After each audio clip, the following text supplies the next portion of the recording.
अस्सलाम वालेकुम नाजरीन। जहांगीर तरीन ने तमाम सियासी पार्टियों को खबरदार कर दिया, आने वाले इलेक्शन में हम बेहतरीन नताइज हासिल करेंगे।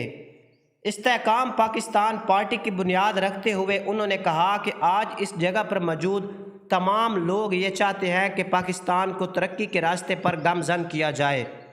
ये सब समझते हैं और इत्तफाक करते हैं कि हमारी सियासत को एक नई सिमत की ज़रूरत है। हमें इस बात का भी बाखूबी अंदाज़ा है कि हमारा जमहूरी निज़ाम इस सूरत में ही मजबूत हो सकता है जब हुकूमत और अपोजिशन दोनों ना सिर्फ अपनी आइनी ज़िम्मेदारियों को समझें बल्कि उस पर अमल पैरा भी हों।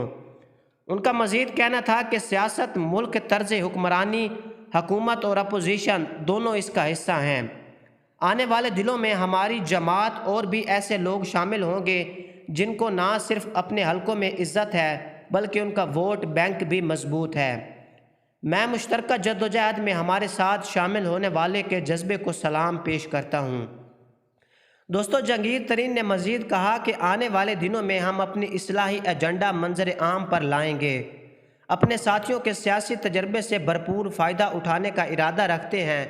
मैं पुरुमीद हूँ कि आने वाले इलेक्शन में हम बेहतर से बेहतरीन नताइज हासिल करेंगे और कोशिश करेंगे कि अपने वोटर को मैंडेट के ज़रिए सियासी और समाजी और इक़्तिसादी इस्लाहात मुतारिफ़ कराएँ।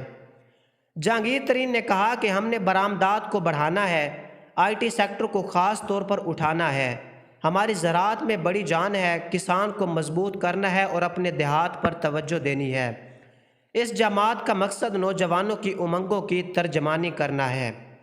उन्होंने मज़ीद कहा कि हम ख़वातीन, अक़लियतों और महरूम तबक़ात के हकूक़ का तहफ़्फ़ुज़ करेंगे, मुआशरे के इन तबक़ात की आवाज़ बनेंगे जिनकी आवाज़ें को कोई नहीं सुनता। हम उन अफराद के लिए काम करेंगे जिनकी देखभाल करना रियासत की सबसे बड़ी ज़िम्मेदारी है। हमारी जमात तरक्की और खुशहाली की अलामत होगी। हम पाकिस्तान के अवाम के ख्वाहिशात पर पूरा उतरने की मुमकिन कोशिश करेंगे।